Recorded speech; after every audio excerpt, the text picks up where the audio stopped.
लग्नाच्या रिसॉर्टचं बुकिंग 10 लाख रुपये, जेवणावेळी खर्च 50 लाख रुपये, 51 तोळे सोनं आणि फॉर्च्युनर गाडी आणि चांदीची भांडी यासह काय काय नि काय काय.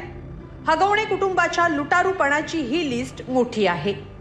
वैष्णवी मृत्यू प्रकरणानं हगवणे कुटुंबाच्या हावरट स्वभावाचा क्रूर चेहरा उघड झालाय.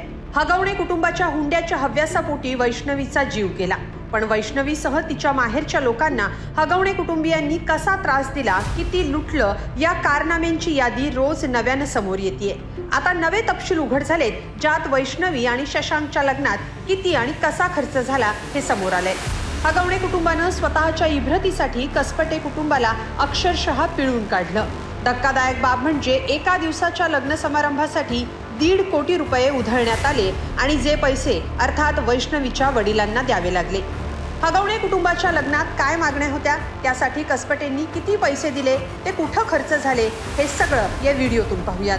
राजेंद्र हगवणे यांच्या कुटुंबाची वादग्रस्त पार्श्वभूमी कळाल्यानं वैष्णवीच्या लग्नाला कसपटे कुटुंबाचा विरोध होता.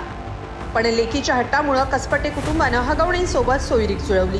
पण जशी सोयरीक जुळली तशी हगवणे कुटुंबानं लाज सोडून मागण्या सुरू केल्या. 28 एप्रिल 2023 रोजी वैष्णवीचं शशांक सोबत लग्न झालं. पण बडेजाव मिरवण्यासाठी हगवणे कुटुंबानं कसपटेंना नको नको ते करायला लावलं. प्रतिष्ठेला साजेसं लग्न करून द्या अशी अटच हगवणे कुटुंबानं वैष्णवीच्या वडिलांना घातली होती. त्यामुळे ही खोटी प्रतिष्ठा जपण्यासाठी कसपटे कुटुंबानं अव्वाच्या सव्वा खर्च केला. त्याआधी लग्नाचं निमंत्रण म्हणून 5,000 लोकांना पत्रिका पाठवण्यात आल्या. लग्नात आलेल्या या पाहुण्यांच्या जेवणावरच 50 लाख रुपये खर्च करण्यात आले. लग्नासाठी जो रिसॉर्ट बुक करण्यात आला होता त्यासाठी 10 ते 12 लाख रुपये खर्च करण्यात आले. एका दिवसाच्या लग्नासाठी कोट्यवधी रुपयांचा चुराडा केला हे ऐकून तुम्हाला धक्का बसेल, पण हे तपशील इतकेच नाहीयेत. वैष्णवीच्या वडिलांनी लग्नात किती आणि कसा खर्च केला याचे तपशील ग्राफिक्सच्या माध्यमातून पाहूया. हगवणे कुटुंबाच्या प्रतिष्ठेसाठी हगवणेंनी कसपटेंना आलिशान रिसॉर्ट बुक करायला लावला. हे रिसॉर्ट पुण्यातल्या सुसगाव इथं आहे.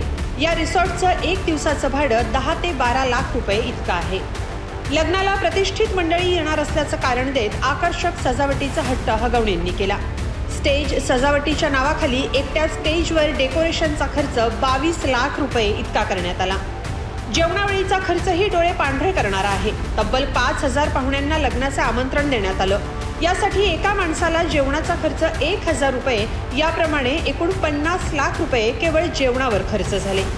लग्नात आलेल्या बड्या नेत्यांचं स्वागत, सत्कार आणि कपडे यावरही रगड खर्च करण्यात आला. पाहुण्यांच्या स्वागतासाठी आणि त्यांच्या कपड्यांसाठी वेगळा खर्च करायला लावला. हगवणे कुटुंबानं आपण मोठं प्रस्थ असल्यानं लग्न दणक्यात करून द्या असं सांगत लग्नाचं कंत्राट एका मोठ्या इव्हेंट मॅनेजमेंट कंपनीला द्यायला लावलं. या लग्नाचं कंत्राट खासगी इव्हेंट कंपनीला देण्यात आलं आणि त्यासाठी लाखो रुपये वैष्णवीच्या वडिलांकडून घेतले गेले. आधी समोर आलेल्या माहितीनुसार हगवणे कुटुंबियांनी वैष्णवीच्या घरच्यांकडून 51 तोळे सोनं, 1 फॉर्च्युनर गाडी आणि चांदीची भांडी असं सगळं हुंड्याच्या नावाखाली उकळलं होतं. हे सगळं एकूण मिळून एका दिवसाच्या कार्यक्रमासाठी किमान 1.5 कोटी रुपये खर्च झाला. पण इतकं करूनही वैष्णवीचा हगवणे कुटुंबियांनी दुसऱ्या दिवसापासूनच छळ सुरू केला. इतका हुंडा घेऊनही हगवणेंची हाव संपायचं नाव घेत नव्हती. अखेर 2 कोटी रुपये आणले नाही म्हणून हगवणे कुटुंबानं वैष्णवीसाठी घरातच छळछावणी सुरू केली. त्यामुळं अखेर वैष्णवीला आयुष्य संपवण्याचा निर्णय घ्यावा लागला. मृत वैष्णवीच्या शरीरावर कितीतरी व्रण आढळून आलेत. त्यामुळे वैष्णवीची हगवणे कुटुंबानं हत्या केली का असाही तपास आता सुरू आहे. याचं खरं समोर येईलही, पण हगवणेंची हाव थांबवण्यासाठी वैष्णवीचं आयुष्य संपवावं लागलं हे भयंकर आहे. या निमित्तानं हुंडा घेणाऱ्या हगवणेंचा काळा चेहरा उघड झालाय. या सगळ्याबद्दल तुम्हाला काय वाटतं कमेंटमध्ये नक्की लिहा आणि lokmat.com ला सबस्क्राईब करा. धन्यवाद.